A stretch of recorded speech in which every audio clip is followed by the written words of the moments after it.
Show a lot of love and appreciation for Janel from Conquer Divide. Hello. Ew. Let's go. How are you, my friend? I'm great. How are y'all? Good. Whereabouts in the world are you coming to us from?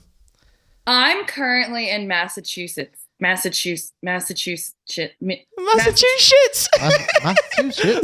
two shits. Massachusetts. Yes. Nice. Oh, let's go. So Boston. Yes, kind of. I'm currently Is that the only place you know? Yeah. like a little vacation. So. Oh, nice. Ah, let's go. Because I was reading today, and you're quite an international band. There's members from US, Canada, and the UK. Is that right? Oh yeah, we're from literally everywhere. How did you guys all get together then? Was it a bit? Lots and lots and lots of plane rides Yeah. and scheduling and making sure we all take off at the same time, make sure we all land at the same time. It's a lot of coordination, but after about 8 years of doing this, 10 years of doing this, we're pretty good at it now. So it's just I feel like second. Technology these days makes it a lot more accessible. You can just get on a FaceTime, you can get on a Zoom. I mean, we're talking across the world right now. Exactly. How convenient. We love technology. Hell yeah. And I mean, in terms of like the inception of the band, like trying to get a band practice together when like you're all in different corners of the world, did you adapt songwriting wise with that? Was it the case that like you started like tracking individual bits yourselves wherever you were and then you send them over, and is there like a head honcho for piecing everything together? Exactly. You basically said it there. It's like a lot of like someone starts an idea, then they finish their idea, then it gets emailed to someone else, and then someone's like, "Oh, let me add this," and then back and forth, back and forth. So it's a lot of email exchanging and like waiting to hear back. Like, "Hey, did you get that email?" It's like, "Oh yeah," and then so it's a lot of "Hey, check your email." Hey, Do you have a lot of file names where it's like demo version 3, version 3.2, version 5? Oh yeah, lots of weird working titles. Like on the first album, we had something called No Cat was a song. No cat. Fuck Around and Find Out was Welcome to Paradise. Lots of funny names. We have Hell yeah. And lots of working title. Speaking of Welcome to Paradise, we just watched it on the show, did a little reaction. Like really like loved like the dynamics in that song. I like that you have a great balance between heavy and like pop, which I think is something that's a lot of bands are trying to do now. They're embracing, I think, like the stigma surrounding incorporating these elements from like commercial sides of music is no longer carrying the same stigma that it used to. And I mean, like, have you found that as well, that you're getting more praise than backlash for trying to combine these two worlds?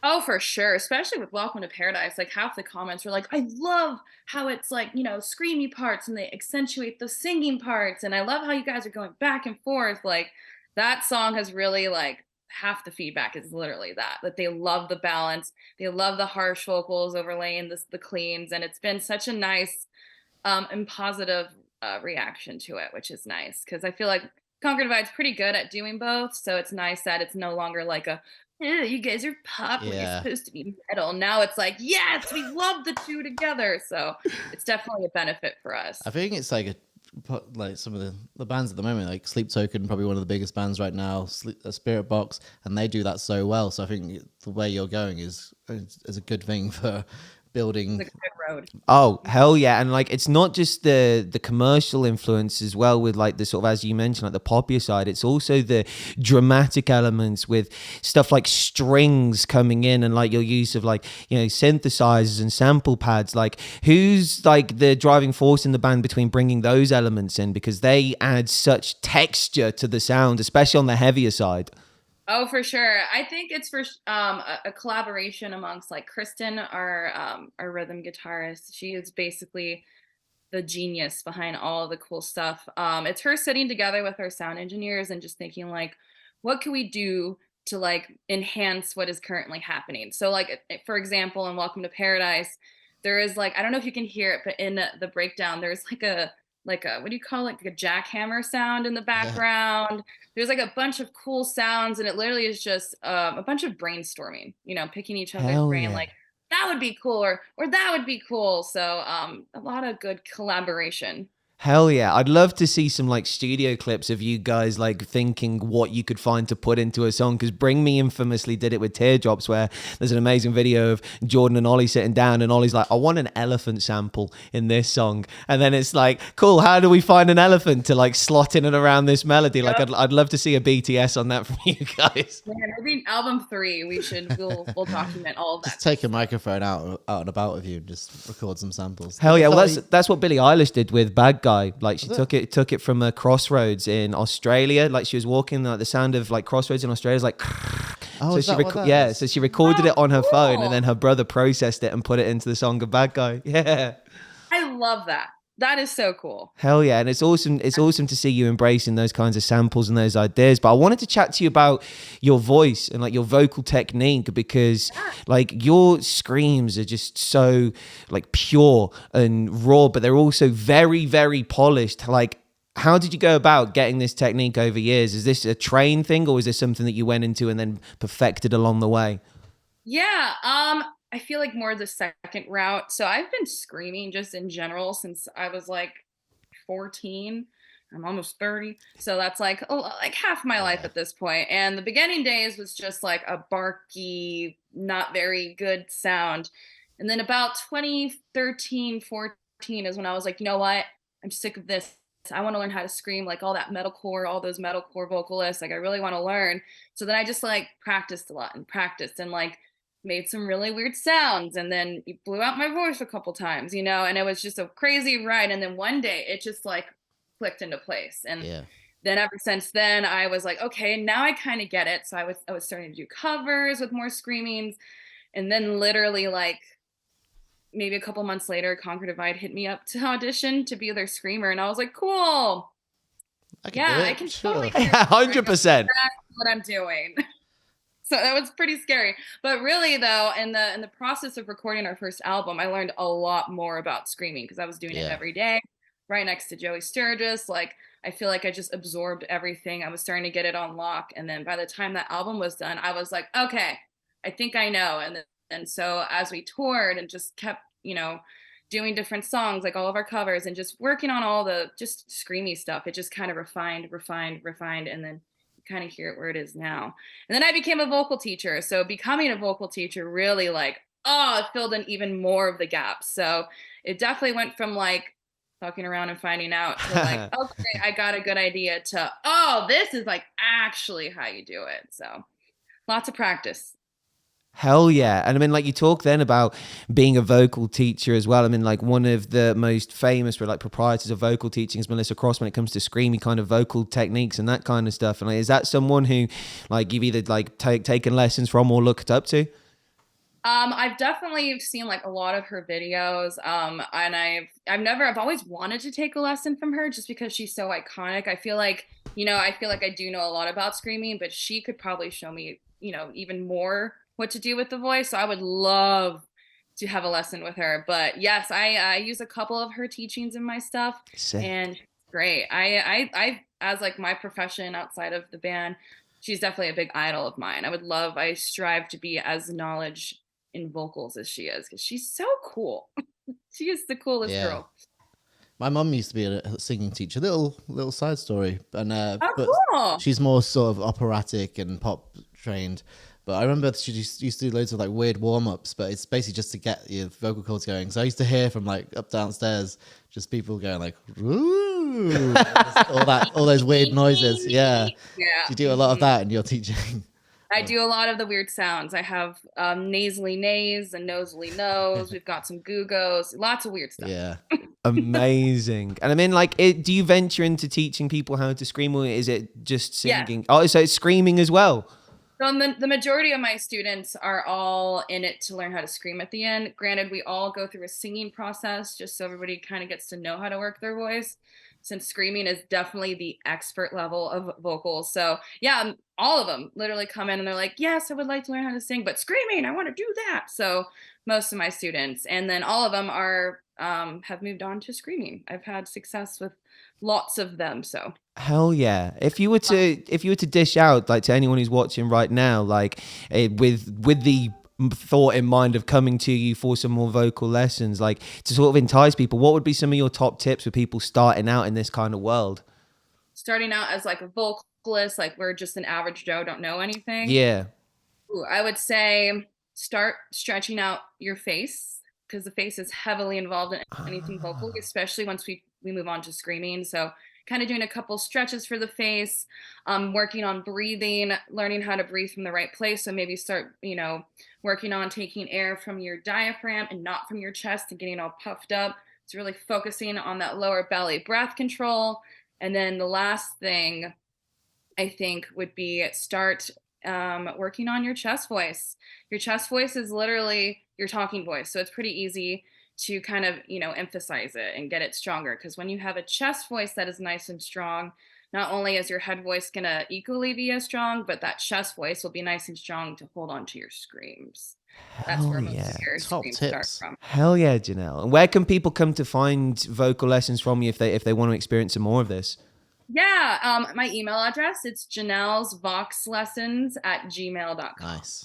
Hell yeah. Nice and easy. Hell yeah, my friends, if you're watching right now and you need some help, please hit up Janelle, because like, as we've been saying in this interview, like your vocals, especially like on track, it's why I'm like so excited to like try and come and see you live, because if they're sounding this ferocious on track, like how much do they come to life live? I mean, they're definitely very similar. If not better. So I'm not going to toot my own horn. Oh no, I know, toot that horn and we will toot it for you, because like the new music that you've been releasing, like the heavier side of it, like me and Ollie was saying like at the start of today's show, like especially with a track like The Invisible, like it feels like the way in which like Conquer Divide Operate, where you transition from the lighter to the heavier sounds, like it's so seamless and like so smooth. Was that the main focus of this record, to have like these juxtapositions in sounds flowing like artwork basically? Correct. That's literally it. We went into it thinking like, all right, let's branch out a little bit. Let's incorporate maybe some more ballad kind of anthems. And then maybe let's try to, dip our feet into like more of like a really pop kind of funky song. Or maybe we should really go into like a really heavy genty song. So it was definitely like, all right, girls, let's take it up a next notch. And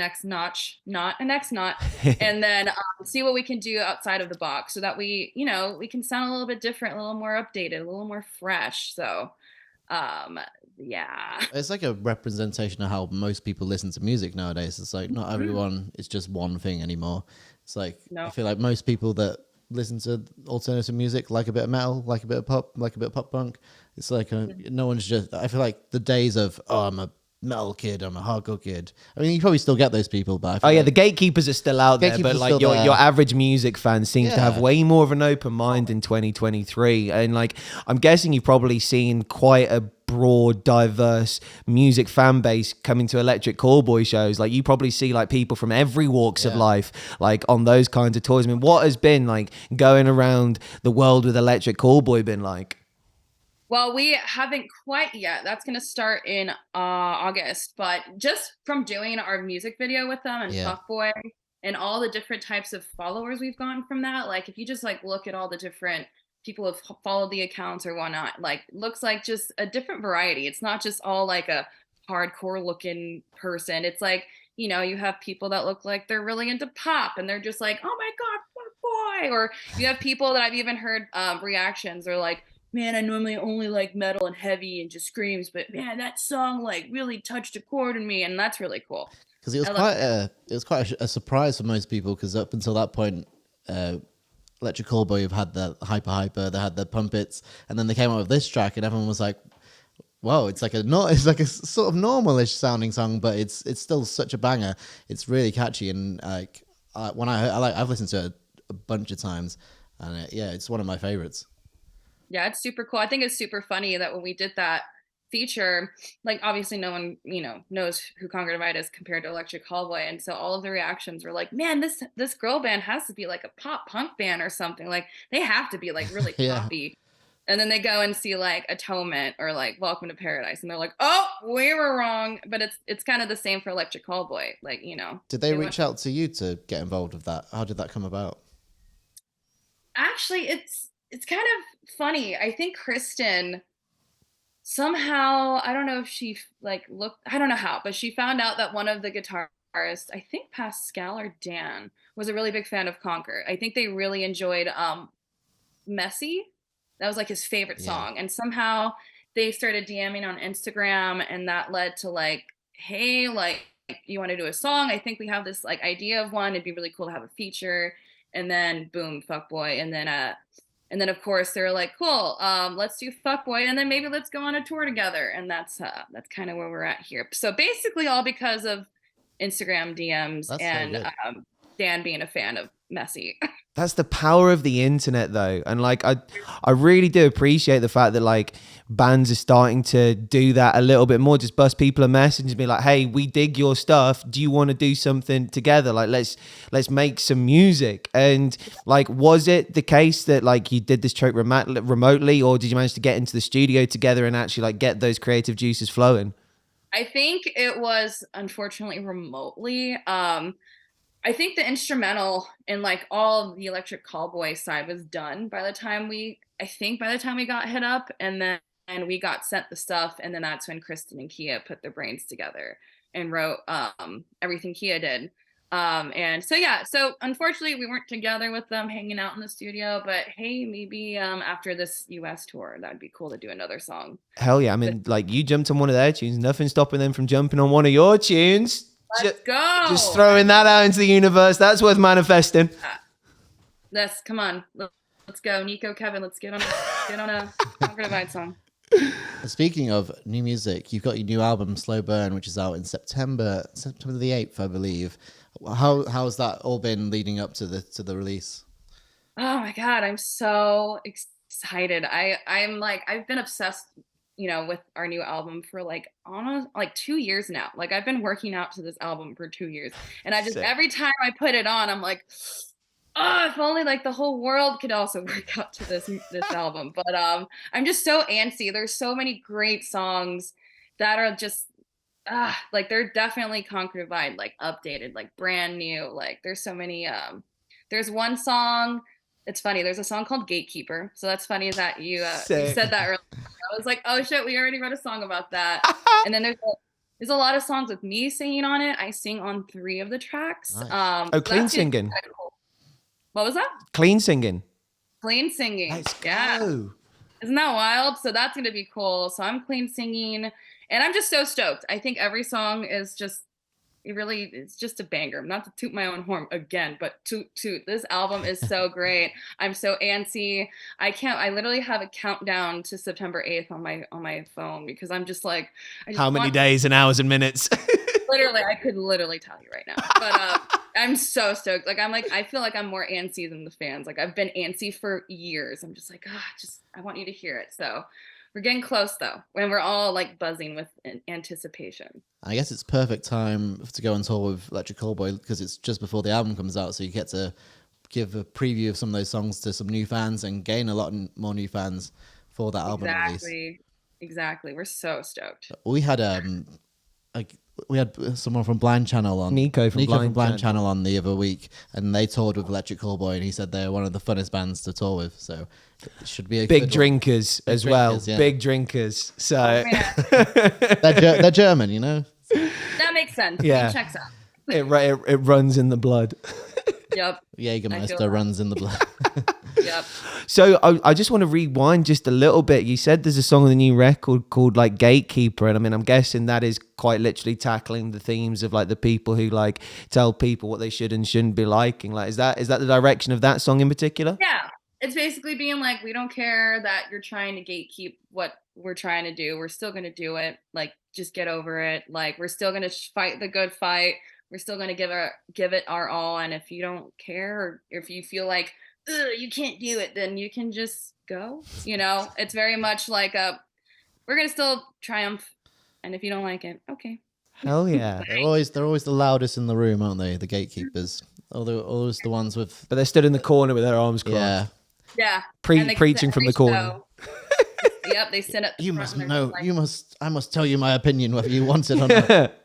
And I mean, in terms of some of the other themes running through Slow Burn, what other concepts do you tackle on this record? Ooh, lots of cool stuff. So let me rack my brain. So I read We the new single "The Invisible" is about sort of being involved, feeling a bit like an outcast when you're like in an alternative scene, which is, I guess, we've all probably sort of experienced Experience at throughout some our point in life. time. So it's Oh an yeah. important thing to write about. Oh, for sure. I feel like The Invisible really hits home for all of us emo kids back in Yeah. the day who felt like that. So I'm a big fan of that one. We have another song coming out. It's going to be the next single called New Heaven. And that one's about kind of you're shooting for this dream and then you get to this dream and then you realize, wow, this is not what everybody kind of amped it up to be. And then you kind of get like, oh, okay, well, that sucks, but at least I'm here. So that's kind of that theme. And then we have let me see. Oh my god, now that I'm put on the spot, I'm like, what are all these songs about? A lot Put a of couple of songs, dumbbells in your hands, and then all of a sudden they'll start coming back. like, oh yeah, that's right. I forget. Let's see. Gatekeeper, then we have Wide Awake, which is such a good song. I'm not on it vocally, but it's such a groovy song. Oh man, I think we might eventually release it as a single, but I don't know, don't quote me. But it's that song is about basically like if you're with somebody and they just keep pooing on your dreams and they're like, you're never gonna make it. And the song's literally being like, well, if you aren't gonna be here with me while I'm achieving my dreams, then you can go and not be around anymore then. So there's that one, and I'll give one more. Let me think. Okay, let's see. Let's do. I keep wanting to say "Welcome to Paradise," but y'all already know that. What about the last track on the album? I'm always interested to find where you leave the record tonally. Okay, let me double check. I'm pretty sure it's Gatekeeper though. Oh, Gatekeeper's how you end the album. I like that, like a big fuck you to go out on.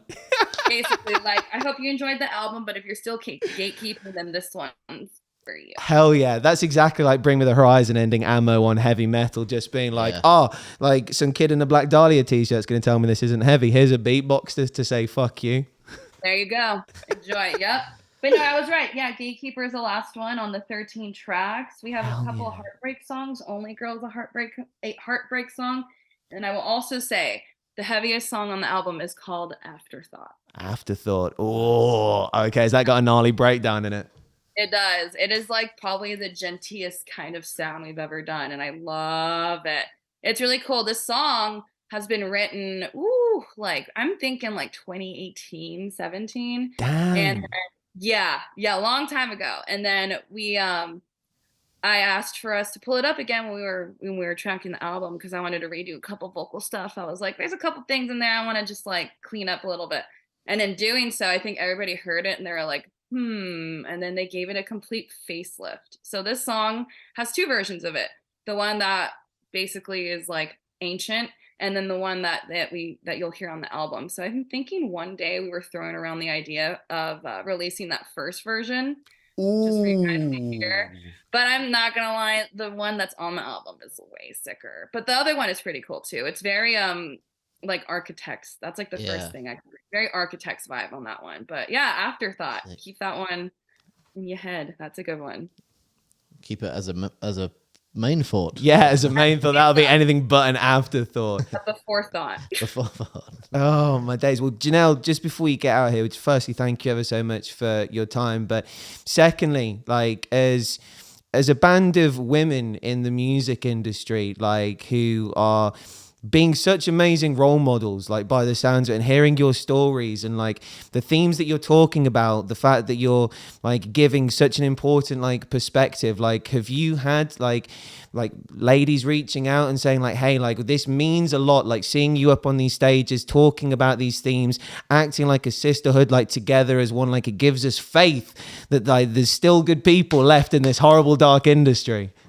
Yes, lots of those comments, especially after we play. Like we just played Rockville here in Florida, and half the people were like, "You guys are just wow, you inspire me so much." Like we're not used to ever seeing like a group of ladies up there, but not just a group of ladies, like a group of ladies who actually kick ass and they're just doing the thing. Like I literally constantly always hear like, "You're so inspiring. Like I want to do that." Like you literally are giving us a voice, because it's hard being a female in the metal industry. It's easy to get stepped on and not respected, and the fact that us doing what we're doing, and having that inspire others to do the same thing and give them the courage is like all we ask for. Like that means the world. I'm so here to inspire the masses, especially the ladies. But it's quite wild. A lot of men come up to me and tell me the same thing. Like That's it's awesome. like it's wild. Yeah, they're like, you girls are so good. Like you inspire me. Like I want to scream like you. Like it's wild. It's it's definitely coming from both sides, which is nice. So it's not just like the guys are like, oh, whatever. No, we get that like equal The like, whole oh, spectrum of humanity. exactly. Yep. Even like moms, like there's a couple moms at Rockville that were like, "You're so good. I want my daughter to take lessons from you. Like, I might even take lessons." I'm like, "Oh my Just god!" handing out your business card. It's so much love. That is phenomenal and the most wholesome note to end this chat on. We can't thank you enough for your time, Janel. And my friends, if you're watching right now and you are in need of some vocal lessons, or maybe you're in need of some more bangers in your life, turn to Janel and to Conquer Divide. Brand new record out on September 8th called Slow Burn. Show a lot of love and appreciation for Janel from Conquer Divide. Thank you. Thank you for having me. This was fun. Cheers. Do it again. Thank you ever so much, my friend. We really do appreciate it. Thank you. Thank you. Y'all have a good one now.